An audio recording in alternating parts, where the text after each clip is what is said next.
juga lah. Lu dari mana aja? Kami kok. Untuk kita ambil batal tolong. Terus Ih, malah ngomong terus doang. kan saya kayak gitu sama. Maksudnya apa ini? Maksudnya apa? Gak kayak gitu dong. Maksudnya kau ini untuk saya bebas atau bagaimana? Lah emang lu beban. Lu kalau kita asisten lu tuh ngilang. Ikan tuh yang kerja jadi. Nggak kayak gitu bro, nggak kayak gitu. Asistensi itu orang tuh harus lengkap, nggak sendiri. Terus sekarang udah ngapain? Terus satu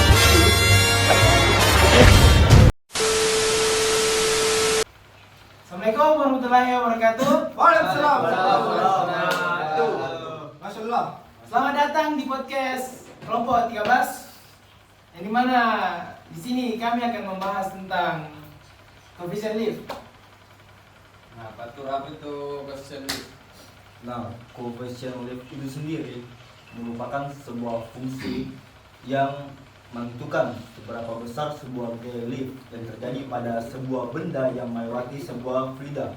Nah, fluida yang kami ujikan pada percobaan ini merupakan fluida udara. Tutup sih. Ya, dipersilakan. Apa itu? Balik ke kita, jangan balik. Tadi menurut Anda coefficient lift adalah suatu fungsi. Ya. Apakah itu sama halnya dengan koefisien berat? Coefficient sendiri itu merupakan sebuah nilai yang didapat dari sebuah persamaan, di mana biasanya coefficient ini merupakan besaran yang tidak memiliki dimensi. Nah, coefficient lift itu sendiri itu sama dengan koefisien berat karena sama-sama menentukan seberapa besar sebuah gaya itu, baik itu gaya lift, gaya angkat maupun gaya drag atau gaya hambatan. Begitu, saudara Bu. Jadi tidak bisa gaya itu kalau tidak ada gaya hambat. Tidak bisa terbang pesawat. Nah, hubungan dari gaya lift dengan gaya hambat itu sendiri, gaya hambat itu tidak dapat terjadi jika tidak ada gaya lift. Interupsi. Ya, silakan. Menurut saya, kalau gaya hambat tidak ada, gaya lift tidak terjadi. Iya. Gitu. Interupsi. Mungkin bisa dijabarkan dulu apa itu gaya lift dan apa itu gaya berat.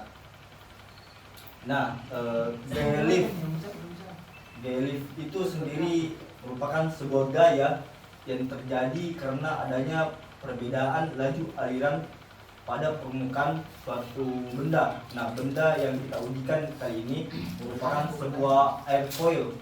Nah, airfoil itu sendiri didesain untuk membuat laju aliran itu distribusinya terpusat pada permukaan bawahnya. Nah, menurut hukum Bernoulli, semakin cepat sebuah aliran fluida itu mengalir, maka tekanannya akan berkurang.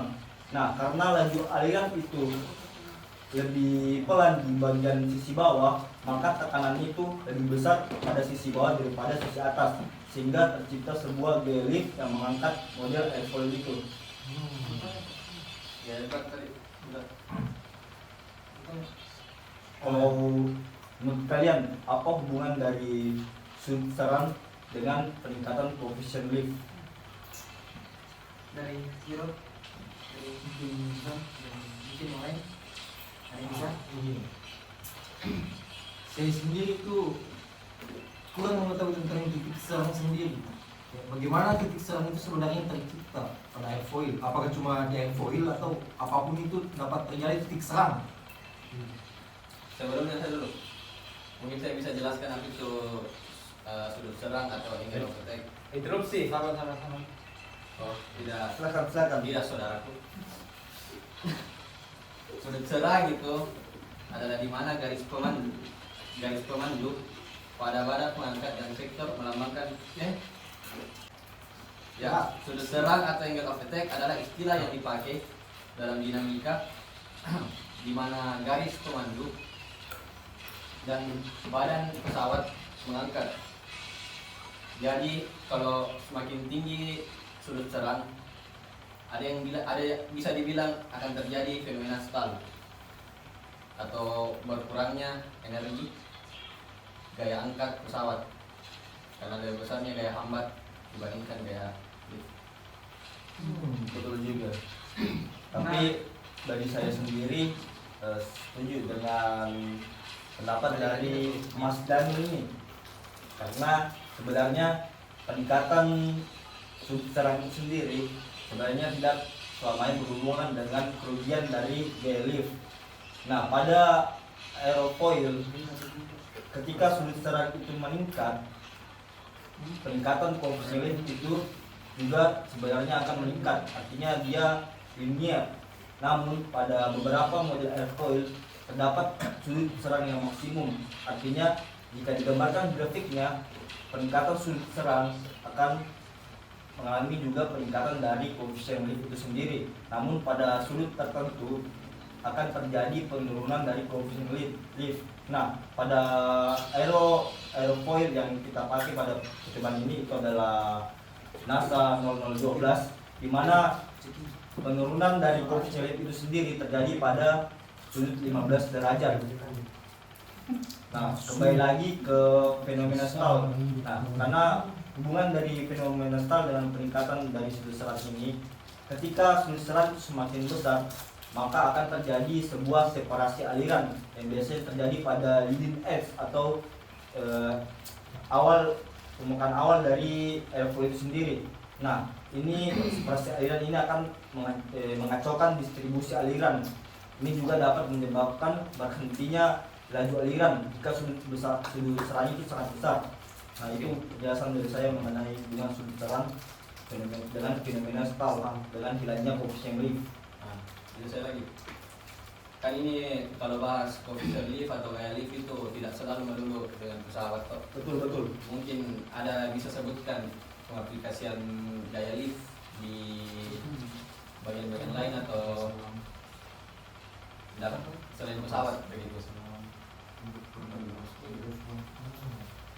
Mungkin saudara Contoh pengaplikasiannya itu seperti yang di kapal selam, mobil F1, spoiler atau sayap mobil. Atas mobil kita. Nah, bagaimana kira-kira penyerapan gaya lift pada perangkat spoiler yang biasanya ditambahkan pada sebuah mobil?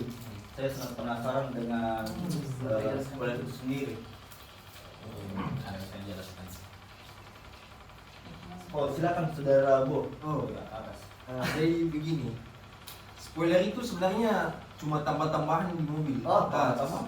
Iya, Aksesoris. aksesoris. Ya. Sebenarnya spoiler itu digunakan untuk mobil yang berkecepatan cepat atau dalam laga balapan. Nah, itu makanya hanya sedikit mobil-mobil yang ada di jalan raya menggunakan itu. Oh. Karena itu fungsinya adalah untuk mengurangi gaya hambat di bagian belakang mobil pada saat berkecepatan cepat. Sebentar, saya mau bertanya. Iya. Silakan. Kan ada namanya fenomena stall tadi seperti yang disebutkan. Nah, kan pesawat kalau sudut serangnya terlalu miring pasti Iya. akan terbalik kan? Iya. Kalau pesawat jet bisa berputar itu seperti apa? Sebenarnya mungkin kalian pernah lihat pesawat jet itu airfoil itu dia punya konfigurasi atau dia punya sebuah perangkat yang bisa dapat memanipulasi dari gaya lift itu sendiri. Kalian pernah lihat enggak itu model airfoil yang dimana bentang pada bagian sini itu bisa digerakkan naik turun? Oh iya. Nah, itu sebenarnya berfungsi untuk memanipulasi atau mengatur distribusi dari laju aliran fluida udara yang melewati airfoil pada pesawat jet. Nah, sehingga jika pesawat jet ini melakukan manuver yang ekstrim, yang dimana distribusi alirannya itu mungkin serumit, lebih rumit daripada kebanyakan model airfoil yang digunakan pada pesawat komersial umum, itu dapat pengaturan dari alat yang dapat mengatur laju aliran pada pesawat ini sekiranya dapat membantu pendistribusian aliran fluida ketika pesawat jet itu melakukan manuver yang ekstrim. Sekian.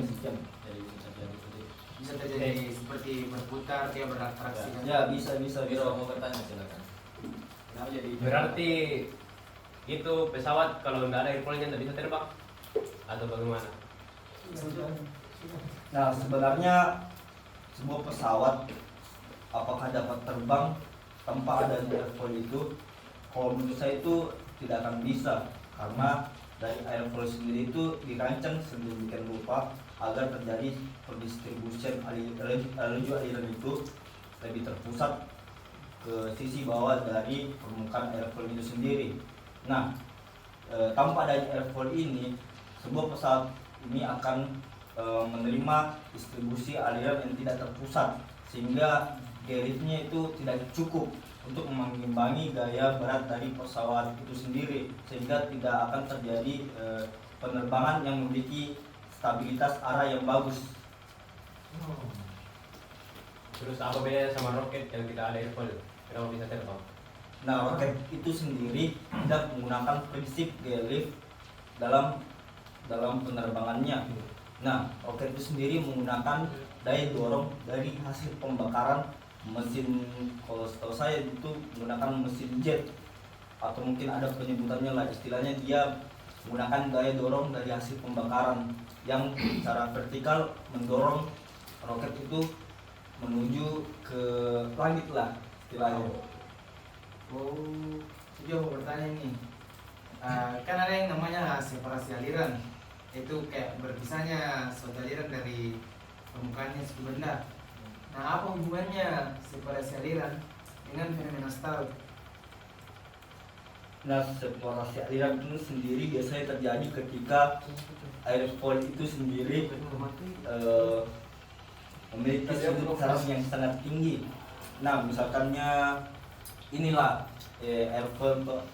Nah, jika sudut sarafnya terlalu tinggi, maka biasanya akan terjadi separasi aliran mendekati dengan leading edge atau awal dari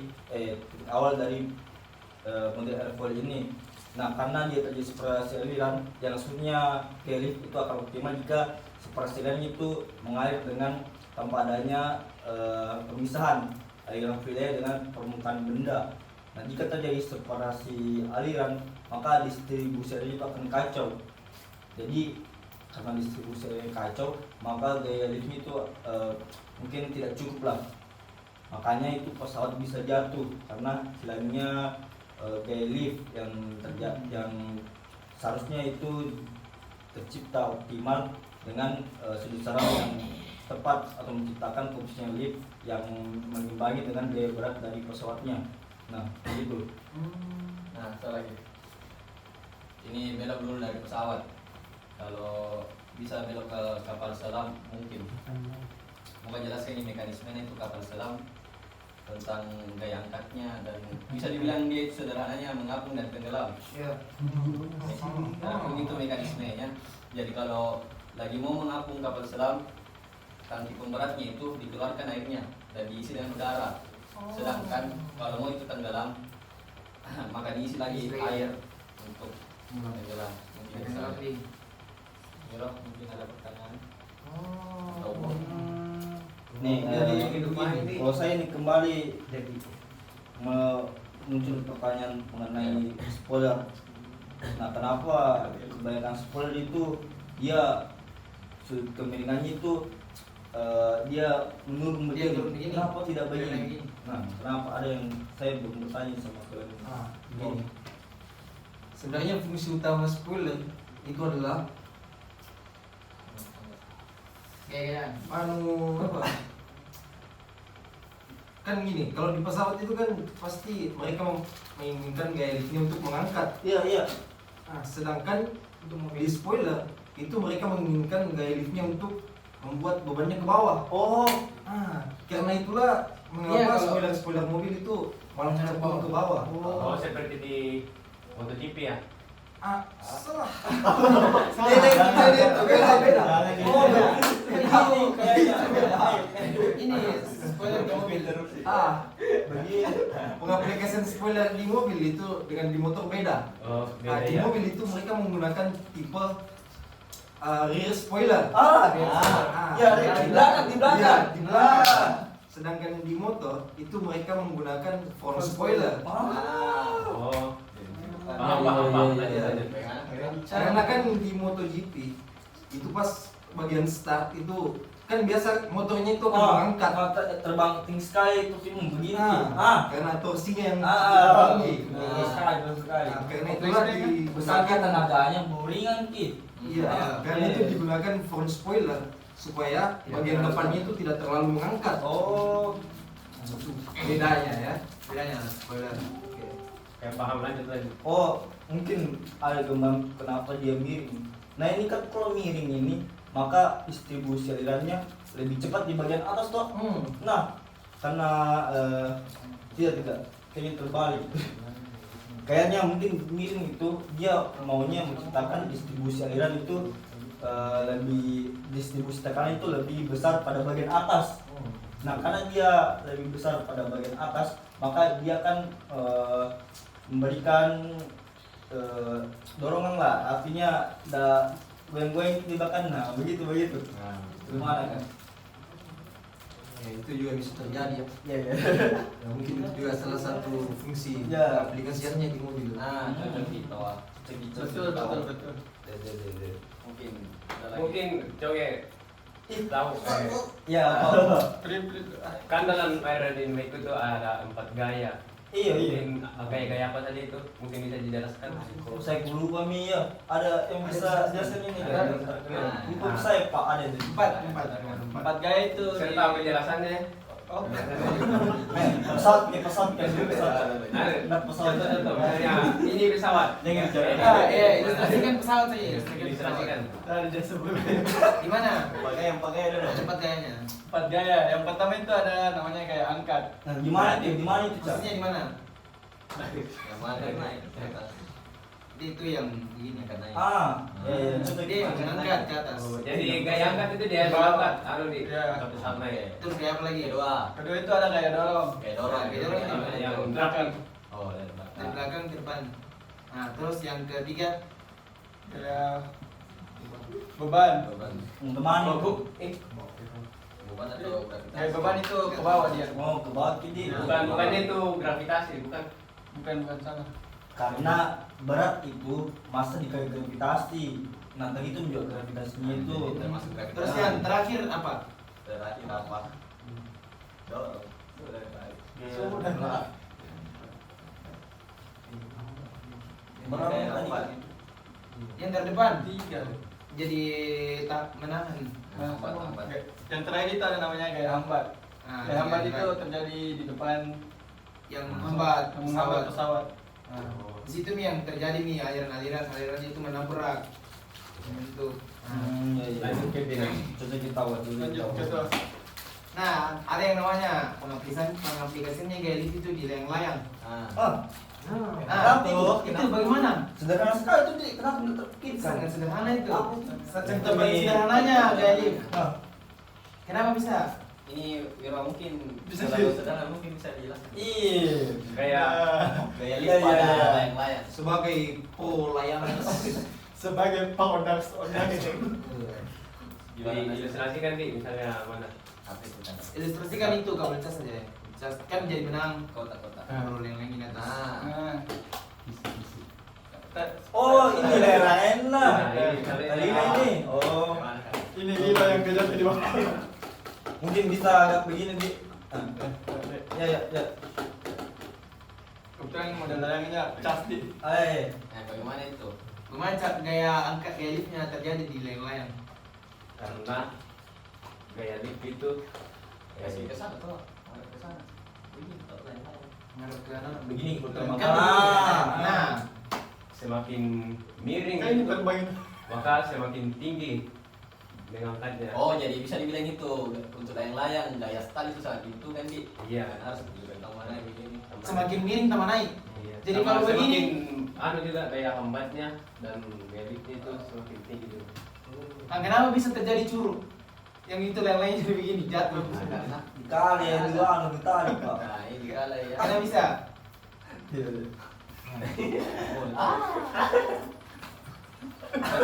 Contoh sederhana Tidak ada layangnya. Tidak ada angin. Nah, Iya. tiga. Dari Satu tidak ada Tidak ada angin. beda.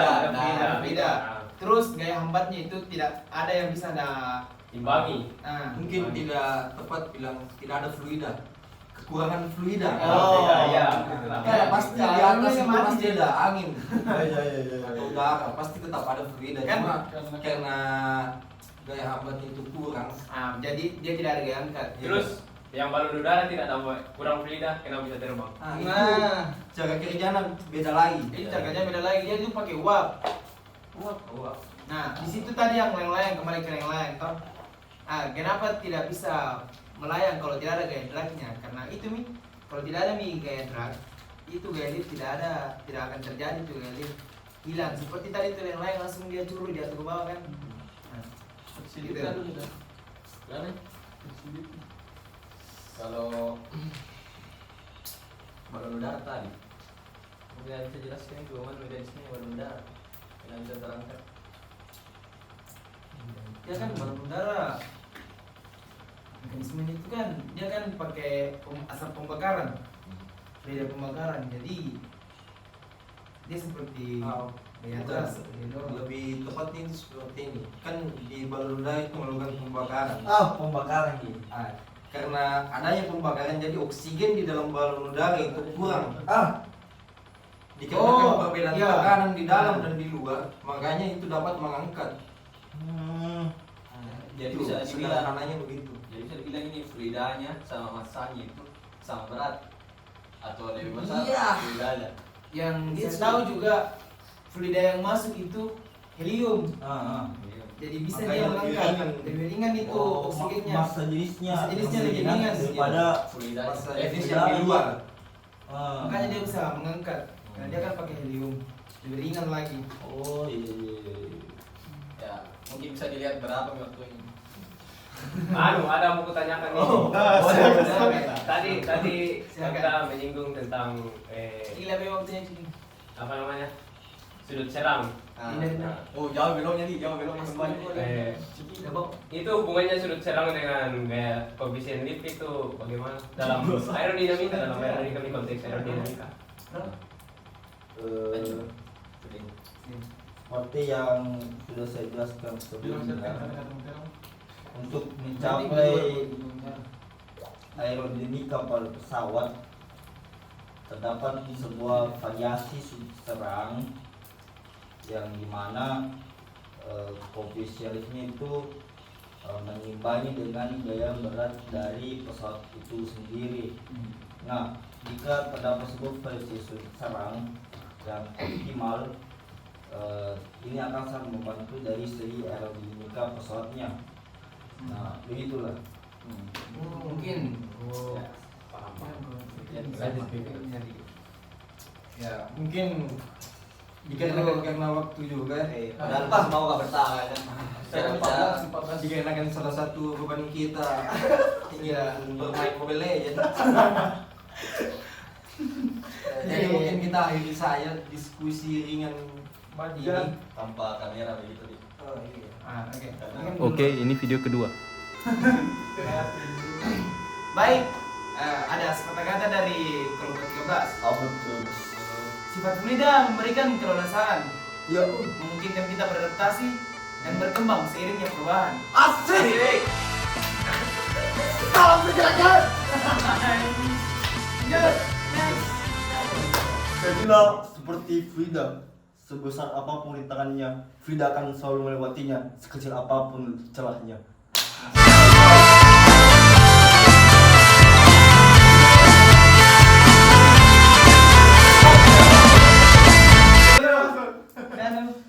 Jangan hidup seperti fluida. Kenapa deh? Yang jika ditekan sekecil apapun akan bergeser.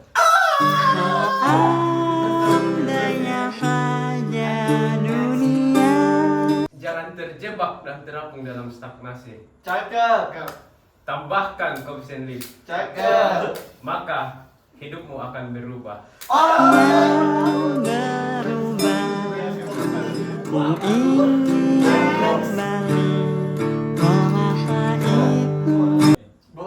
Ketawa. Saya mau dulu. Ya, lanjut. Next. Aku ke kamu tuh kayak bilang Andrana. Gimana tuh? Kenapa, Ben?